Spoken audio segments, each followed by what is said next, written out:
Today's topic is one of the things we need most if we wish to go through life leaving a human legacy. Being human is a gift that has been given to us, but it is still more potential than reality. We must strive to achieve it, to make it happen, to make it work. Nature has hoped that we would manage to leave this world more human than when we arrived. In other words, to humanize is the imperative. We need to bring more humanity into the world. That would solve all the world's problems. And sometimes we think that small things, as you mentioned, have nothing to do with the great problems of the world. The great problems of the world are a multitude of wars happening out there. You know that there are about 7 wars currently taking place. It's not just the 2 that we hear about the most. In other words, these major problems, they seem to have nothing to do with the subtleties you mention. But, my friend, never underestimate the power of small things. The most destructive bomb we have, the most devastating weapon we possess, comes from the fission of an atom, which is something infinitesimal. Small things gradually shape behaviors that increasingly contaminate the group in which they occur, and before long, you have an entire society that has become dehumanized. And that is more or less what we are experiencing. Sometimes we believe that someone living in a so-called first world country is somehow better off. But between us, we need to exercise discernment when it comes to this. In first world countries, there is a kind of social conditioning so that certain things are not done. But respect cannot be reduced to conditioning. Respect is an act of consciousness. It is something you do because you look into another person's eyes, you sense their needs, and because you wish to express yourself as a human being. It is not simply social conditioning to do things the right way. It is simply an awareness of the need that the moment calls for, and a natural respect that arises from an act of consciousness, not from a social imposition.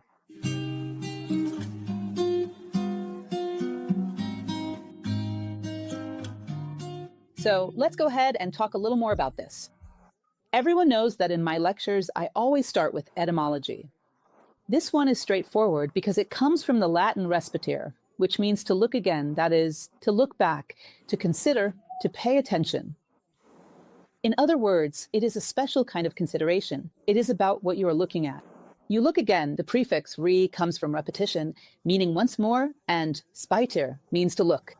That is, you look back, you look with greater depth, you give a little more attention to something.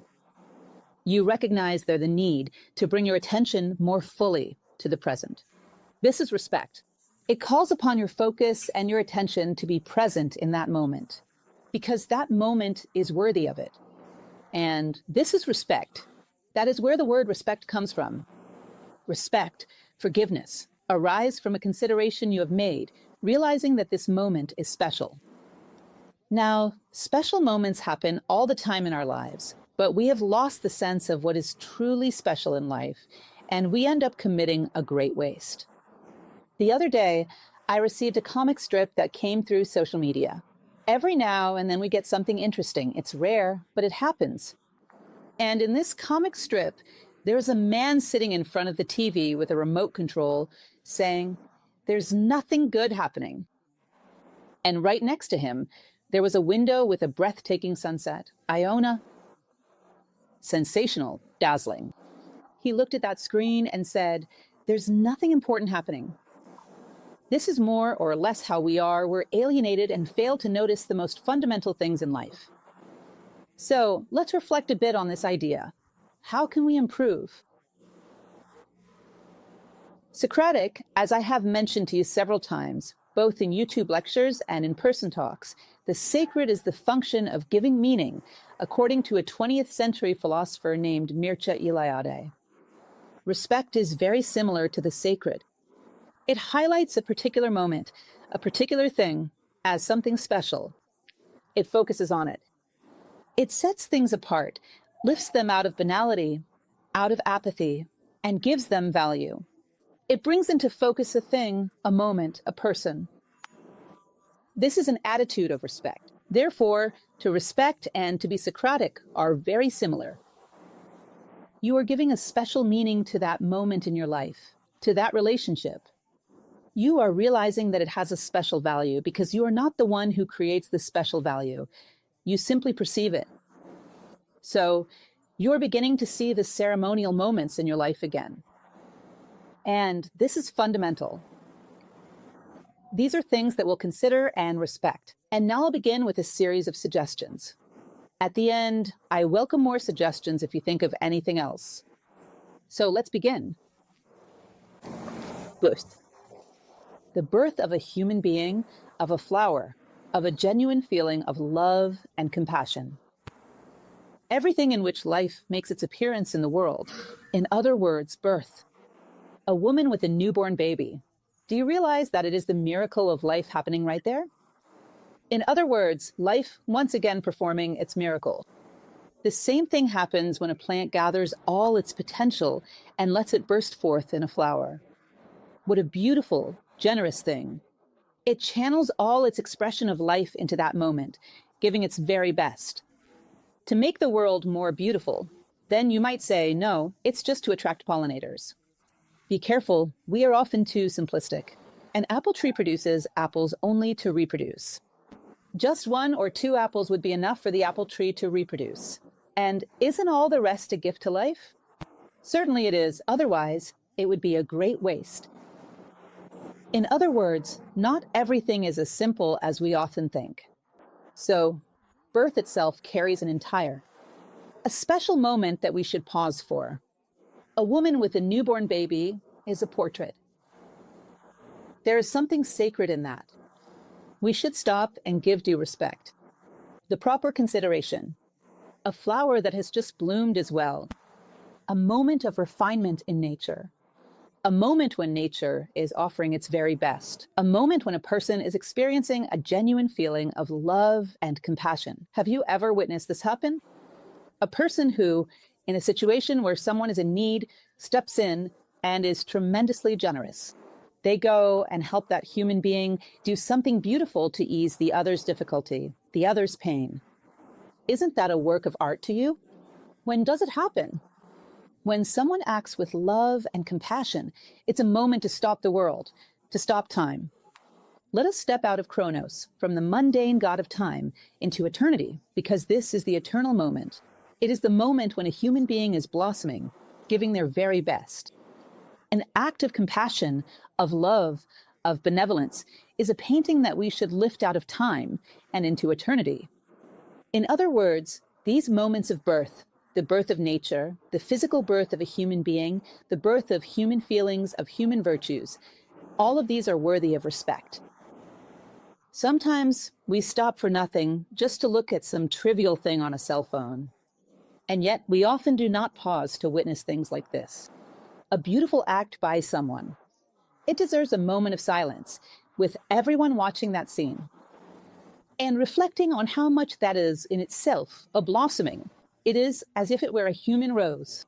It is a blossoming of human nature, worthy of being witnessed. Today, we do not give much value to this. If someone is doing something wrong, everyone pays attention. But when a human being does something beautiful, something profound, we do not always show the proper reverence for it. Because this is a solemn moment. It is a kind of ceremony. Look at how beautiful this human being is. This is true beauty. What else? Death. This is also a topic that, nowadays, is quite controversial. It is important for us to understand this. Death. Everything that comes to the end of its journey experiences a solemn and ceremonial moment. Death is a solemn and ceremonial moment. It is a threshold, a powerful one in the life of any human being. Therefore, it should be treated with respect. But that person did not deserve respect. Be careful with that. It does not matter who that person was. When faced with the threshold of death, everyone deserves respect. I remember that some time ago, you may have seen this. Perhaps when they went to carry out the execution of a tyrant who truly was a tyrant and they executed him in, as they say, a shooting range, they executed him by firing squad. He was executed by firing squad. And as he walked to the place where he would be executed, people were shouting insults and harsh words. I said, everyone, it's not about him. It's about death itself. This is a sacred moment. You do not do that no matter who is dying. You simply do not do that. To fail to regard death as a ceremonial moment with the proper solemnity, to not respect it, is a grave mistake. It is a kind of human brutality. You realize that a person who holds this respect, no matter who is leaving this world, forgetting everything that person may have done or failed to do, you can see they're the refinement of a delicate, profound human being. Someone who knows how to approach life with gentleness, who knows how to engage with life with depth. Those who do not act this way display the traits of a brute. Sometimes we witness situations where someone, perhaps a friend or a family member, who has done something very negative to you, who suddenly betrayed you deeply. Then you find out that this person is at death's door. I don't care, that person is no good. Be careful with that attitude. As the Eastern traditions say, this is the karma of cruelty. It does not matter what that person was like. In that moment, they are entitled to compassion, to a solemn moment where you say your goodbyes and wish them the best. Be mindful of this because sometimes it happens and it is actually quite common. And it is an act of rudeness beyond the ordinary. Generally, the person who acts this way will regret it for the rest of their life because it was a grotesque, coarse moment. In the face of death, it is no longer the time to settle scores over what was done or left undone. Death is solemn. Death calls for respect, and it must be honored. Forget what so and so did or did not do. Death must be respected. It is a fundamental moment in human life, just like birth. I know this might bother some people. Some may not agree with me. But if you imagine a person, a human being who is wise, you realize they would act this way. Use a bit of imagination. Imagine a human being who possesses a degree of wisdom. You can see they would do this. And this is something interesting for us to evoke in our imagination. This human being, with all their circumstances, with all their wisdom, with the full posture of a true, profound human being. Imagine if they would not do this? Of course they would. So logically, if I do not do it, then I'm the one making a mistake and to disregard. One of the parameters, one of the protocols of life is barbaric. It is brutality. It is rudeness. It is not a problem for the one who dies or for the one who does not die. You are wrong. Brutality, rudeness should not happen. We should have respect for this moment, a solemn moment which is death. The preservation of life. The opportunity to serve life by preserving the children of life. That is an animal, a human being, a flower. To respect a little street animal that is there in need. Try to help it in some way. There is nothing, no one watching to say how kind you are. There is no self-promotion in this. No one is going to think that you're not going to take a picture and post it on social media. It is simply the blossoming of a recognition of pain in another life, of need in another life. This is an overflowing of human generosity, of human love. And this is a truly beautiful thing. To meet the needs of an animal, of a human being. I remember that once I had a very serious fall near my mother's house in Tijuca, Rio de Janeiro. My shoe flew far away. My bag flew far away. Everything flew far away. Suddenly, there were 5 people around me. One was helping me up, another was bringing my shoe, another was bringing my bag, another wanted to take me to the hospital. I thought to myself, how beautiful this is, how beautiful this is. I wished I had a photograph of that moment. Everything hurt. But even so, I was amazed by that moment. What a beautiful moment. What a refined moment. How beautiful human beings can be every now and then. If there is already attention given to life, a living being, an animal, a human being, a flower, then there is something else that comes between us. I, personally, who love flowers, feel very upset about this.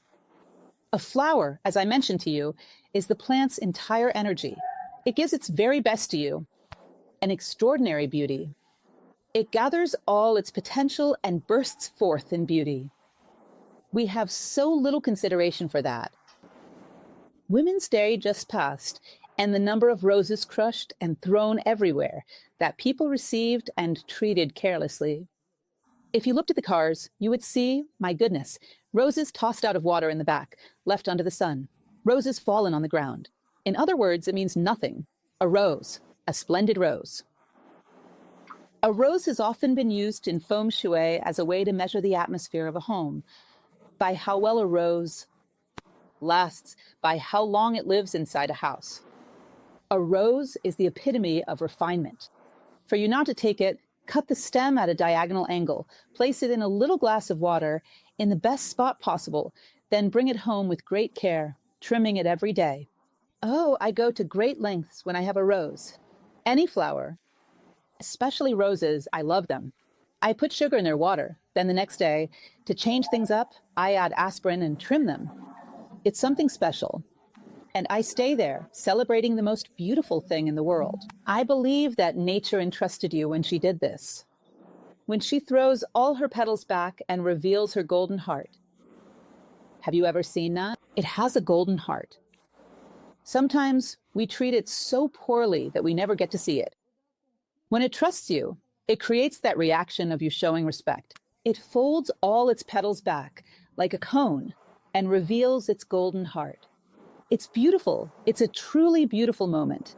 Every time this happens, I take a picture because it's a spectacle. It's as if it were the pinnacle of its life, offering you its heart, all the beauty it holds within.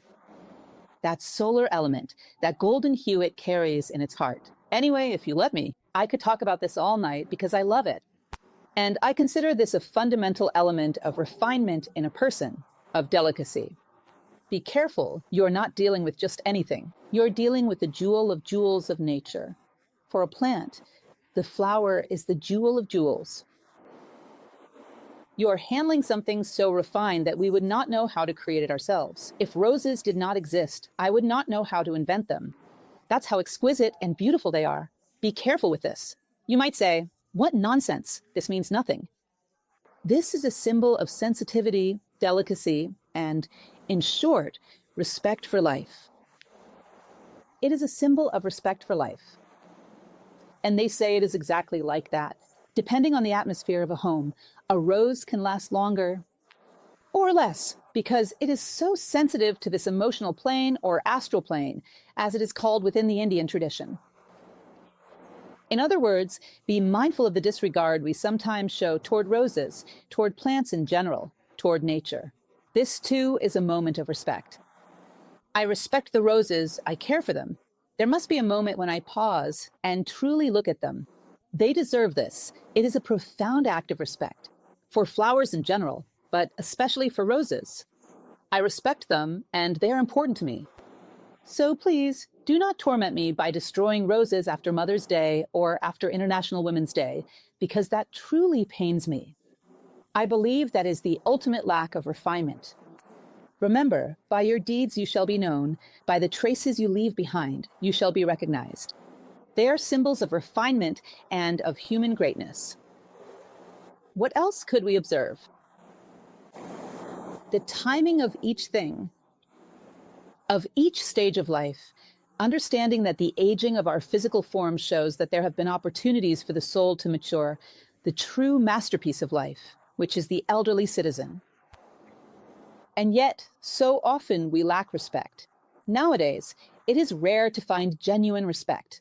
There is discrimination, sometimes even mockery. Oh, he's just an old-timer, he's senile, and so on.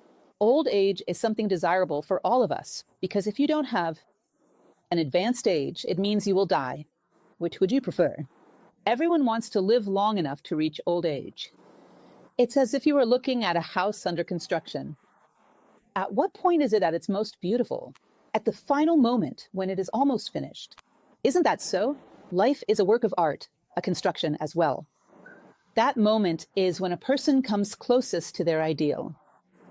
They have gathered a wealth of life experience that has granted them maturity, instilled values, and given them stories to share. This is something that, in Rome, for example, when barbarian invasions occurred, the very first concern was to protect the elders. And today, we try to get rid of them in any way possible. There is no respect for them.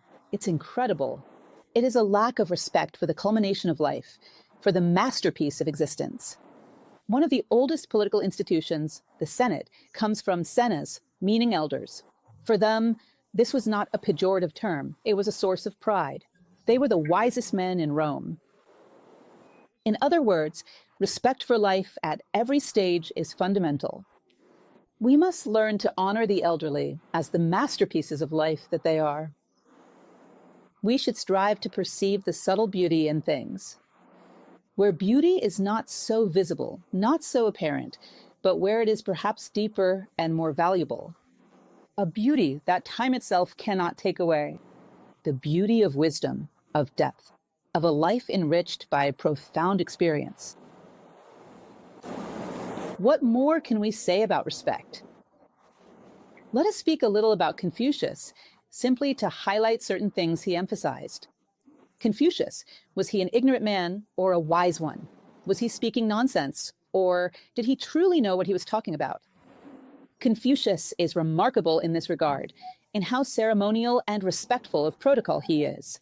And it is not because someone holds a certain position or seeks to gain something, quite the opposite.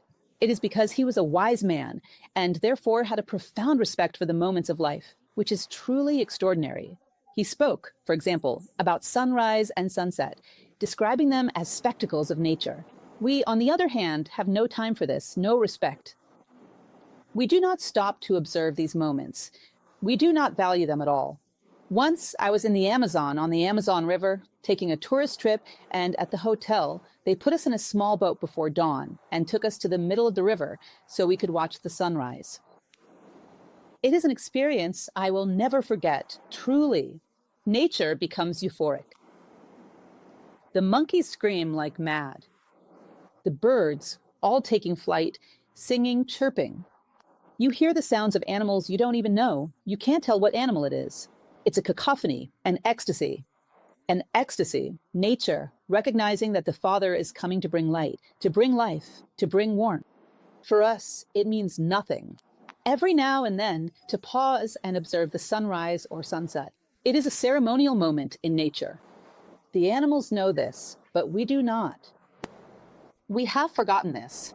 The ceremonies of life, sometimes to pause and appreciate the awakening and the departure of the sun. A shared meal, this one, oh, Confucius would be desperate in our times. It doesn't exist. What does it mean for everyone to gather for a meal? Everyone in the household together, where everyone looks at each other, catches up on what they've done so far that day, smiles together, shares together. They give attention to one another, creating a point of cohesion. This is ceremonial. He even specified, more or less, how the elders should be seated at the table, the posture of respect and value they should embody. In other words, it is a profoundly ceremonial moment, because when you do this, you're not only nourishing the body, but also the spirit. In this moment of unity, of coming together, you also nourish the spirit. It is a moment worthy of respect. What do we do about this today? Oh, I can't start at home because of work. All right. And when you can, do you do it? On Saturdays and Sundays, do you do it? You don't. It's not just about work. Don't blame work, because that's just an excuse. We admit that you don't do it because you truly don't value it. You don't recognize it. Do you see that? You might, perhaps mistakenly, when I speak of refinement, associate refinement with pretentiousness, with luxuries, but refinement has nothing to do with pretentiousness or luxury. It is the awakening of human sensitivity, the sensitivity of the human soul interacting with the world. It is a human being with depth. He is refined in the details. God lives in the details. I heard this phrase recently and found it wonderful. You find God in the details, and that is sensitivity of the soul. It means interacting with the world in a gentle way, coming into harmony with the world around you. Around you. Refinement is not pretentiousness, nor is it luxury. Refinement is a characteristic of an awakened human consciousness, one that perceives all the details of life and seeks God in every detail of existence. A guest who honors our home, especially when that guest possesses a certain wisdom, because then They will be warmly received, and they will also bring much to share with us. Within Japanese tradition, for example, in the tea ceremony, you know that they prepare everything, absolutely everything. Even the way they walk toward the tea room is carefully considered. Everything is ceremonial. Everything follows a protocol. This moment of welcoming someone to share a cup of tea, it is not simply about tea. There is so much more being shared in that moment. All the conditions are created so that souls may unite in that experience, so that there can be an exchange of the very best that each person has to offer. I give you my very best, whether it is the utmost refinement or the greatest beauty I possess. Perhaps you are someone who does not have many resources, and so I'll welcome you. There may not be luxurious things in a room where I receive you, but my very best will be present there. A little flower that grew in my backyard will be placed in a small vase. And I'll give you my full attention. And I will make sure you feel that you are truly welcome. In the moment I dedicate to you, you will feel like someone who has come to add something to my home, that you are welcome, that you are expected. This is what ceremony is, giving time, giving a moment to the people who come to us. We no longer have this either. In other words, we have been emptying all the guiding principles of life. Confucius even speaks about the way you pass by an older person on the street, someone who possesses wisdom, how you treat them, how you greet them. He goes into such detail. And he is right. He was a sage. He knew exactly what he was doing. He was someone tremendously sensitive and perceptive to everything, attentive to every detail. It is as if you were to say that someone truly understands art. Then you place them in front of a magnificent painting. They will see everything. They will notice the tiniest detail of the veil that falls. Look at how the veil this woman wears drapes. Look at the detail in the background, the sky, the sunset. They will see it all. Why is that? Because they have this refined gaze for the details of a work of art. So why not have the same gaze toward life, which is also a work of art? This is human. This is fundamental. This is what makes us more human. I reiterate, when we imagine a wise person, we picture someone like this. Otherwise, we become coarse. We rush through life without any sense of ceremony.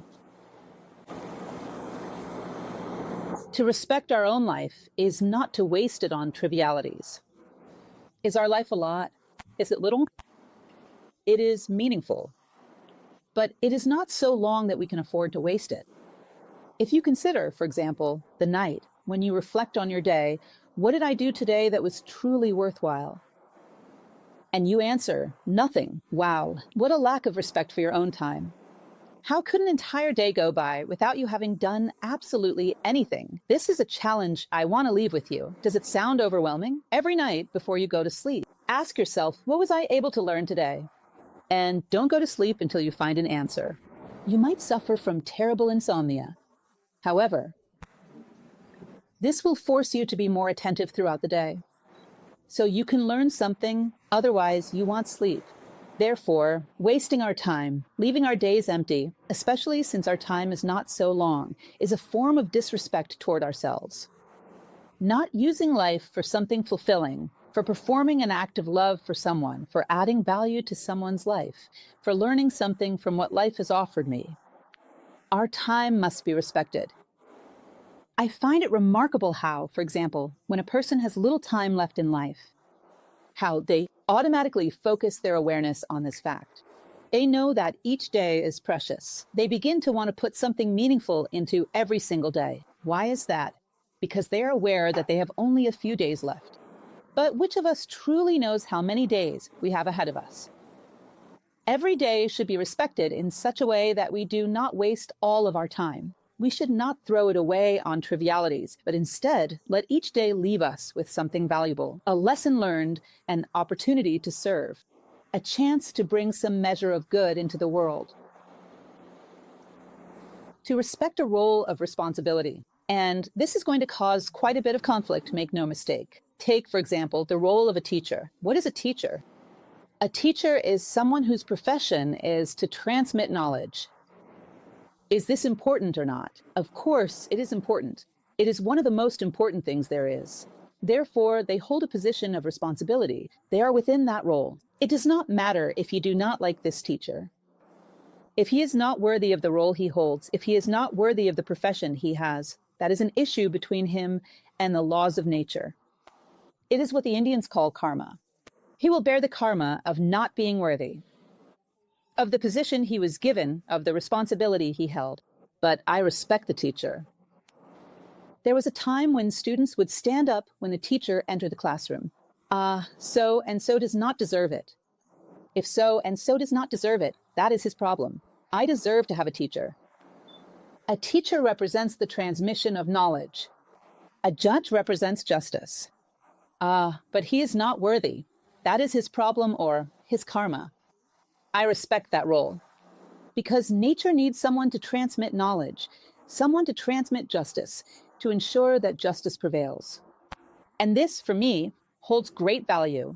I understand the necessity of it. Perhaps you have heard, maybe not of the novel, but of the film, an old movie called Iliade. Have you heard of it? With Sophia Loren, I don't remember the name of the actor. It's really, really old, from way back in the 1900s. Even though it's old, if you haven't seen it, you should, because it's wonderful. There is a moment when the king was, to summarize the story a lot, the king was completely unworthy of his position as king. And he casts out, he banishes from his kingdom, the knight who is the Cid Campeador, Rodrigo de Bivar. And Rodrigo de Bivar continues fighting to conquer territories from the Moors, and whenever he conquers a territory, he sends the crown to the king, who could not stand him. He does not conquer in his own name. He goes on reclaiming territories from the Moors, taking them back, and would send the crown to the king, who wanted nothing to do with him. Then, one day, he was wounded in battle, and when the king heard about it, he was filled with regret, realizing the mistake he had made, and rushed there to see him before he died. When he arrived, he knelt before Rodrigo, and Rodrigo said, "Rise." My king does not kneel before anyone. Then the boy, the king was just a boy, turned to him and said, "Yes, but I'm worthy to be your king." But I'm worthy to have a king? Do you understand this? I'm worthy of having a teacher. I'm worthy of having a judge. This investiture holds value for me because I give value to these things. These things are sacred to me. They are ceremonial. I am worthy of having a teacher. If the person who holds that position is not worthy of it, that's their karma, their problem. It's the king's problem if he was not worthy of being king. I'm worthy of having a king. This is what respect for investiture means. It is the sensitivity to recognize how much we need these things in the world. We need justice. We need the transmission of knowledge. We need these values to be present in the world. And these investitures are entrusted with fulfilling that role. And I'll continue to recognize and respect them because I need them and I want them to be preserved. Today, saying this sounds crazy, doesn't it? No one wants to care about anyone else. No one feels that anyone deserves to have someone stand up to greet them as if we were standing before a personality, but it's not about that. It is much more than just a personality. To respect wisdom, wherever it appears, to honor it and to learn from it. It is something incredible. This happens when you encounter someone from the countryside, a simple person, or sometimes someone from the city, even if they hold a very humble position or job, and suddenly, they share something fantastic with you, something beautiful, and you pause and say, "Wisdom. Let me stop and listen." Pay attention to what this person is saying, because wisdom is the thing that most deserves respect in the manifested universe. Let me pause. Wherever it may be, wherever there is wisdom, I'll stop before it, I'll observe it, I'll absorb it. In the best way possible. Whoever does not value wisdom is condemned to live as a brute, outside. These are incredible things that, if you know how to collect them, you will find people who possess little droplets of wisdom because absolute wisdom no one has. But these droplets of wisdom, when you hear them, you say, "What a work of art." For someone to say something like that, what a work of art. It is very important that you pay attention to the value of this, the beauty of it. Before wisdom, I bow down. Before wisdom, I show respect. I place myself before it as a learner. as a seeker. Those who do not ceremoniously stand before wisdom have no chance of becoming more human and leaving here greater than when they arrived.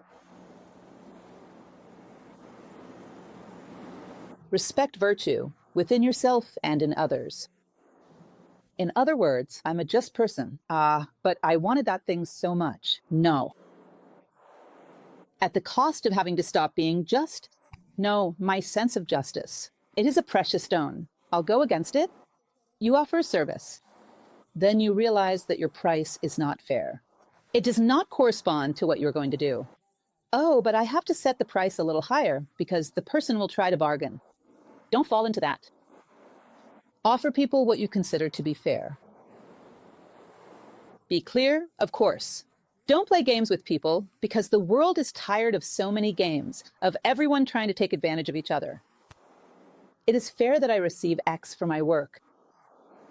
And that is what I offer you, X. Respect the virtues that live within yourself. Respect the virtues you recognize in others. How wonderful it is when you have a friend or a colleague at work whom you notice, for example, is helpful. Have you ever had a friend like that? Someone like that in your life? Anyone who needs anything, there's always that one person at school who, if someone's car breaks down, will stop to help change a tire or will help someone cross the street. Wherever there is someone in need, it seems like this person is genuinely happy to help. They think, great, someone needs help. And they rush over to assist that person in the best way possible. That is truly a work of art. Appreciate that. Wow, how beautiful that is. How beautiful. When it comes to noticing the flaws in others, we'll see with the greatest tendency. But sometimes we fail to recognize these virtues, and we do not know how to respect them, value them, or gather them into a collection. I often refer to this as a spiritual first aid kit, made up of the virtues I possess and the virtues I observe in others. They are truly beautiful, like flowers, like jewels. We should keep them within ourselves, so that perhaps one day we may be able to embody all these virtues within ourselves and become a source of these virtues for humanity. What else can we say that deserves respect? Respecting our own conscience by not subjecting it to indignities.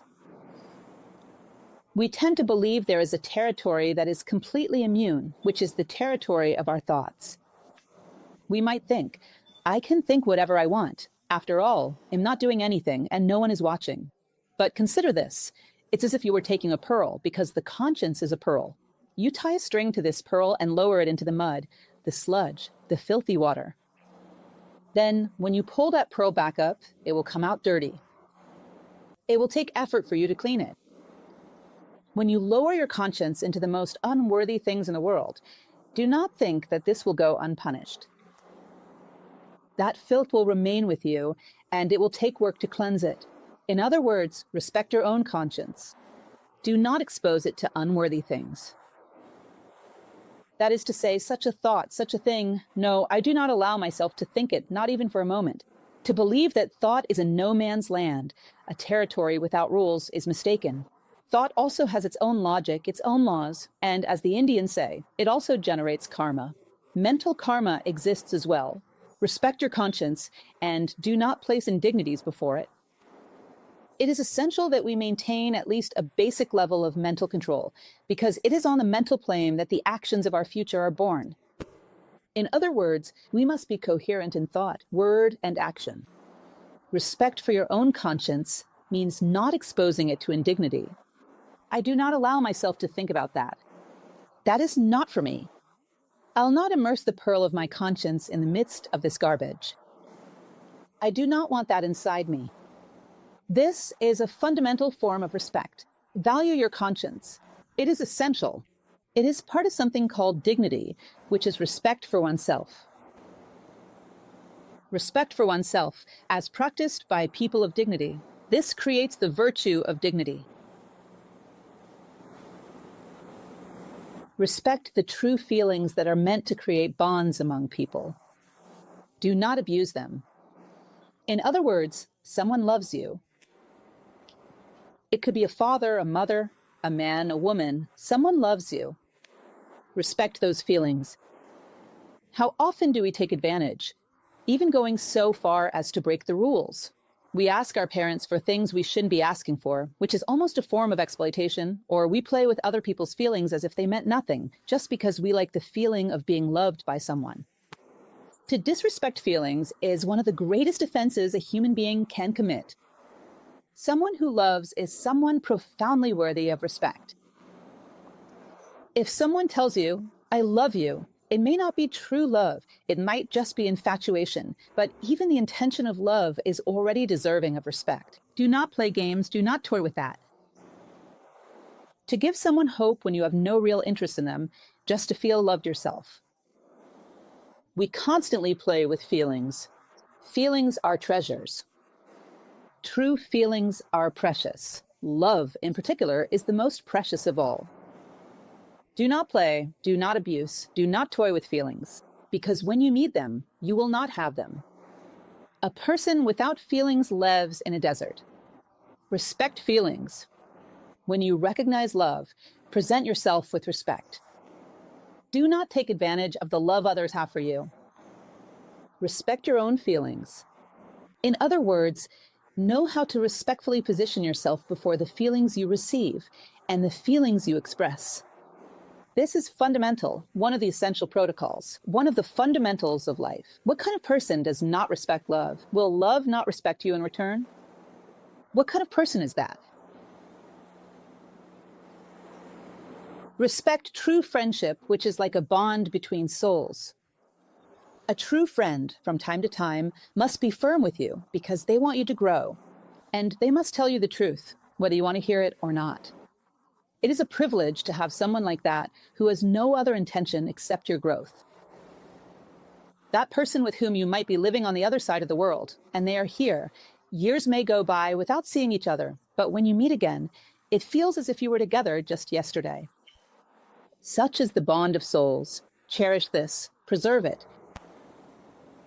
Do not throw away your friendships. They are sacred bonds. Among the things that most support human beings in life, among the most precious things we have, are true friendships, which today are extremely rare. Sometimes with my students, I used to ask, "Do you have a true friend?" "Oh, I have several." And I would ask, "How is that possible? Several? Are they like this? Do they do such things?" Then there came a time when we realized that no one had any friends, not a single one. They had acquaintances, people who shared a thing or two, sometimes felt envy toward you, sometimes competed, sometimes were good, sometimes not so much, and soon enough they would move somewhere else. You would forget about them, and they would forget about you. People, friendship is a treasure. If you have one, preserve it, treat it with respect, care for it as you would a precious jewel. It is a fundamental value. Pause to ask yourself, how many true friends do I have in my life? It is never many, and it is never those who are not respected. What else do we have that is truly precious in life? This, too, is a difficult and controversial question. Father and mother are also investitures.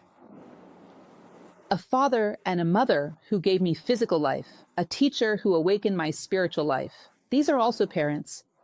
They, too, are an investiture. Through them, life manifested itself. But my parents were not worthy. That is their problem. But I'm worthy of respecting my father and my mother. For me, this is a privilege. If they had issues with this, that is their problem. They will have to settle things with destiny. I show respect. In my position, it is my duty to respect. I show respect. This is fundamental. It is important to understand that each person goes as far as their possibilities allow. They do the best they seem able to do, and what they can do in each moment. Never demand from people more than they are able to give. The parents we had, with whatever problems they may have had, were doing the best they could. Each person has a level of possibilities, a field of possibilities, which is sometimes small, sometimes greater. To demand more from someone than they are able to give is unjust. It is cruel. There is a phrase from a thinker named Helena Blavatsky in which she says the following: whoever does their best does all that can be done. To expect more from them. And certainly, with the limitations they had, they did their best. In other words, father and mother are emissaries through whom life manifests itself. Respect this as an investitor, and let them resolve their own problems in accordance with their role. I respect fathers and mothers. Do you understand? Is it difficult to grasp this idea of investiture? How necessary this is? How does this organize me psychologically? How does this give me dignity? How does this harmonize my psyche? This is fundamental. We need this. You begin to put everything in its proper place within us. We need this. To respect the course of events. Understanding that nothing is by chance and everything moves toward a just and necessary purpose. In other words, what is this? It is trust in life. To know that life is cosmos, not chaos. And even though life may have taken a direction that is not pleasant for me, it is probably the direction that will make me grow the most. Because nature does not root for me to be having fun. It wants me to grow. And to trust that all events unfold in a way that leads me to the point of greatest growth, of greatest expansion of consciousness. This is respect for nature, for life, for the course of events. This gives us an enormous capacity to endure adversity. What makes us suffer the most is believing that we are in the midst of chaos and that there is no purpose to the things we are experiencing. When we understand that things have a purpose, it becomes much easier to endure even the unpleasant moments, because we understand that behind it all, there is something positive. Behind it all, there will be growth. Behind it all, a new opportunity will open up, a new step for me. In other words, respect for life, which is based on trust in life, is one of the things that makes our journey smoother and gives us the greatest sense of security. We know that nothing happens by chance. Things always flow as if nature conspires for our growth. They flow in the direction of giving us the greatest maturity, the greatest humanity possible. To respect life. Isn't it curious? What a shame that this happened. No. It is not pleasant for me that this happened, but it will certainly help me grow. Do you notice how much is required? How much respect demands from us? How it gradually refines us so that we become truly sophisticated, delicate, and precise in our actions. Respect leads to excellence. What else? To respect nature, to understand that these beings are just as deserving of life as we are. This is one of the points I have debated in lectures many times. Do not put yourself in the position of a user of nature, as if it exists only to serve you, and therefore, once it has served you, it no longer needs to exist. You end up leaving a devastated landscape behind you. Nature does not exist to serve us. All beings exist to serve the whole, in the best way possible. If nature serves me, I should also be serving it, because they are living beings who have just as much right to be here as I do. The little plant, the animal, anything, any being, has as much right to be here as I do. And if it serves me in some way, I must understand that I, too, should serve, because I am also here to serve. This mentality that we are the great users and can go around using things however we want is brutal. This is what has led us to the impasse we currently face with nature. It is brutal. It is the trail of a mastodon, not of a human being. Be careful with that. So the plant. I remember that in a lecture, I spoke about something that happened with my daughter during the time when there was a need to save water. And she had a little friend at school who said she wasn't going to save water at all because her father could pay for it. This was in kindergarten. She said, "Mom, I was really upset with that girl because she said she was going to use water however she wanted, pour water. It will be very sad to be treated like that." She was thinking like water people. What a refined perspective. She was thinking like a being that has life and deserves respect. What an exquisite vision is this? These days, only a child might see things this way, though even that's rare. People don't think about it. The old motto, use it wisely, it won't run out. In other words, I save. Why? Because it might run out. Because if I'm sure it would never run out, I would use it carelessly. In other words, it's not really about the water, it's about my own self-interest that I'm doing the things. It's always like this, always about my own interest. How terrible that is. When will we begin to stop thinking only about ourselves and start considering the whole and others a little more? Respect leads us in that direction. Everything around us is endowed with life and has as much right to be here as we do. This is a fundamental respect. It lifts us out of the role of predators, a terrible role that has brought the world to the conditions we face today. Perhaps these conditions are irreversible. Respect in our interactions means preserving each person's space and dignity. You must recognize that everyone has their own privacy and intimate space, which you can only enter if you're invited. Do not be invasive. This applies even to a husband or a wife who lives by your side. They have their own share of privacy. If you walk by to speak with this person and they're looking at an email on a computer, you do not look at what is on their screen. You respect their correspondence. You respect the moments when they are alone, taking care of their personal hygiene, whatever it may be. There is an environment, a space of privacy, into which I only enter if I am invited, and even then, I enter on tiptoe. I am stepping into someone's intimate and precious space. If I am invited to enter, I do so gently on tiptoe. Be very careful, because this is one of the elements that most often causes strain in relationships.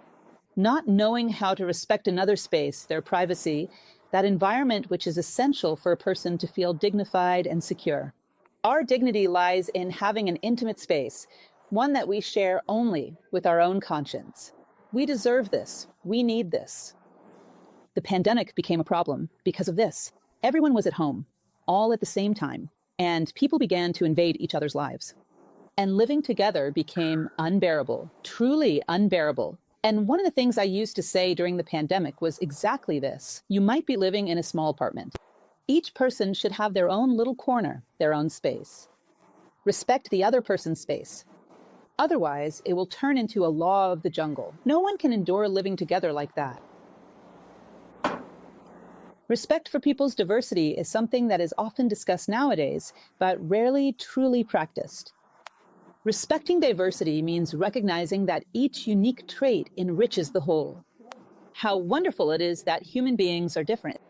How fortunate that no one is exactly like anyone else, because the combination of all these differences creates a marvelous mosaic.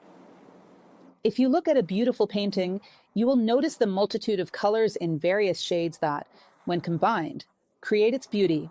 If you listen to a beautiful melody, you will notice the many notes at different pitches that, when combined, produce its beauty. Beauty is nothing more than the harmony of differences. Imagine what kind of world we would have if everyone were the same. What refinement would we have? Where would all the diversity of the art of technology, of science, of everything we need, human needs are many. If we were all the same, how would we meet all of humanity's needs? Diversity is a reward, a gift that life gives us.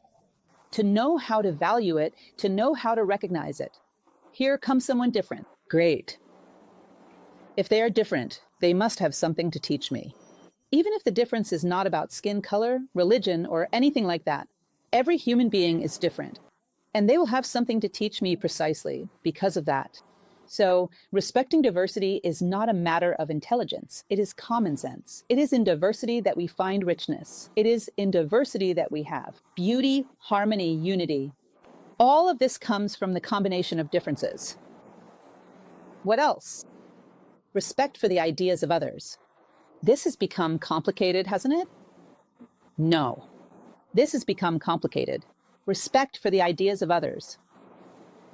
Someone comes and says something to you, oh, because you believe in such and such. I say, look, I don't know what you believe in, but whatever it is, I respect it. Unless it is illegal, unless it infringes on someone else's rights. But as long as it is within the bounds of legality and justice, whatever you think, I don't even need to know what it is, I respect it. See the greatness in someone who is able to say that. You come to attack me for my positions, and I say, I don't know what yours are, but whatever they may be, I respect them. Is this not a dignified stance? Of course, every human being has the right to their own experience, the right to their own ideas, because it is within this field of experience that they will grow. Therefore, if someone defends their ideas with dignity, without being invasive, without harming anyone, it is important that we preserve and respect this. That we defend the right of each person to have their own unique way of thinking.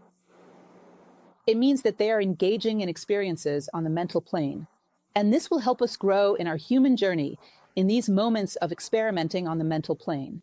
This is what characterizes the human condition. Therefore, we must allow people to exercise their ideas. Sometimes they haven't even exercised them, they've simply copied from others. But that, too, is their own issue to resolve. At some point, they will have to learn to exercise their capacity for thought, for discernment, and to create their own ideas.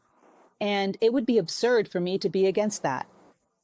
Because it is from this, once again, from this mental diversity that we also grow. From there it comes. Ideas that complement each other, that are contradictory, one builds upon the other. A scientist appears on the other side of the world who does not agree with Einstein's general theory of relativity. So they go and research, and discover an area where the theory truly does not hold up. Excellent, science has advanced. Then someone else comes along and presents a new perspective. This is wonderful. The more people who are thinking, each using their own judgment and respecting others, the better. This is how we grow. This is how we move forward. Learn to respect opinions, to respect guidance.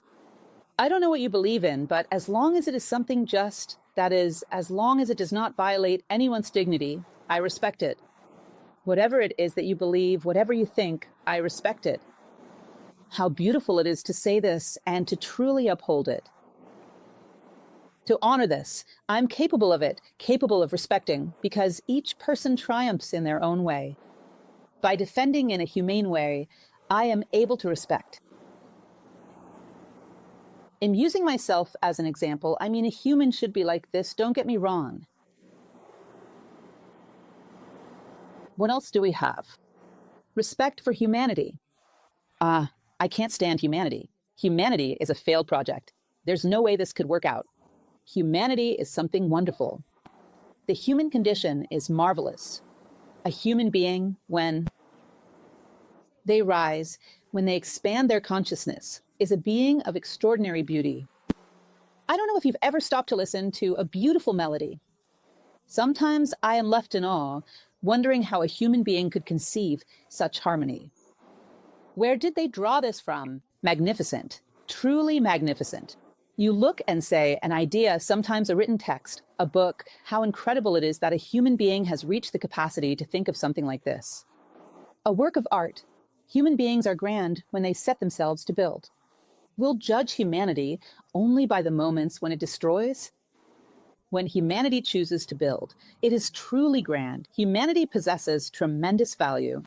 To believe in it, to respect it, and to have faith in it. Do not fall for the voices that claim humanity is hopeless. We must maintain hope in humanity and work for its betterment. It is our family. And it is a wonderful condition when well lived, and we'll strive so that it may be lived ever more fully. I love humanity, and I work for it. This should be our highest principle in life. Respect for humanity. I do not subscribe to those crazy, negative ideas that humanity is a failed project. What is that? What is truly failed is our own criteria for life. Humanity is one of the most refined and beautiful things that nature has given us. Respect for suffering. This is fundamental, my friends. Respect for suffering. A person who is suffering, that is a delicate moment, and you must approach that person with sensitivity.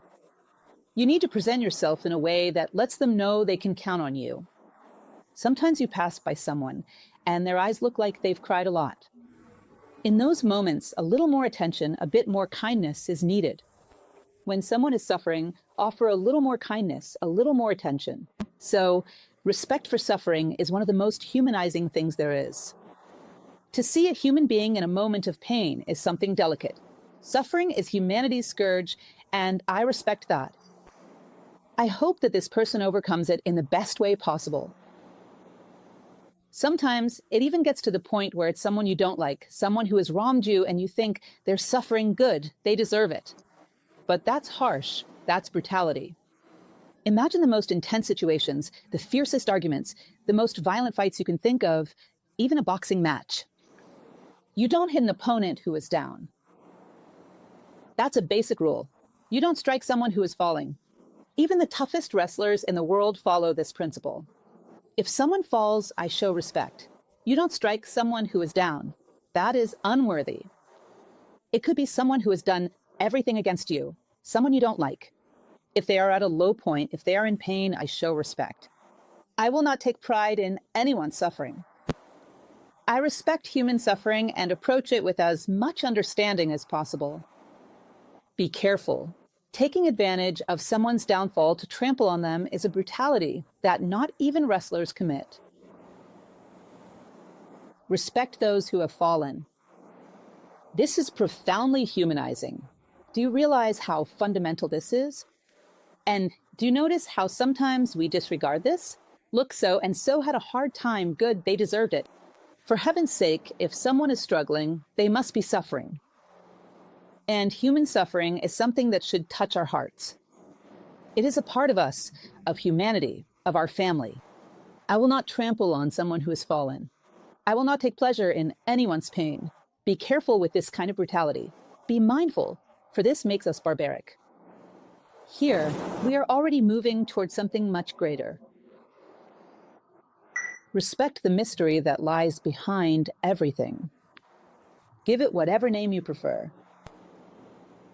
This presence that we sense, as if it were an invisible hand that brings order to everything, to the universe, to the planets, to the atoms, to a greater meaning. You may call it nature, you may call it God, call it however you wish, because in truth, this being cannot be contained by any name. Respect the mystery of the universe, which is this wisdom that hovers behind all things. This is fundamental. In the owner of the truth, I cannot make assertions about the universe. That is absurd. Am an infinitesimal being, insignificant in size from the universe's perspective, to be judging the universe and declaring that it has no meaning, that it is chaotic. Who am I? Chaotic? It is probably me. Who am I to judge the universe? To claim that the universe has no intelligence, no meaning, that is pure arrogance. If you cannot see it, then remain silent. Say, I do not know if it exists. I'm seeing it. But please respect. This intelligence that seems to be woven through everything. This mystery, which is the manifested universe, which is life as a whole, which is the meaning behind all these things, which is the direction toward which everything is moving. Respect this. This is an immensely structuring attitude from a psychological perspective. Whoever it may be that sustains such a marvelous design, I respect. I may consider, I may give it whatever name I wish, but I respect this being. I place myself before it with respect. And this will allow me to have a tremendous inner order, because I'm able to recognize and respect the order outside of myself. As I mentioned to you at the beginning, to respect is Socratic.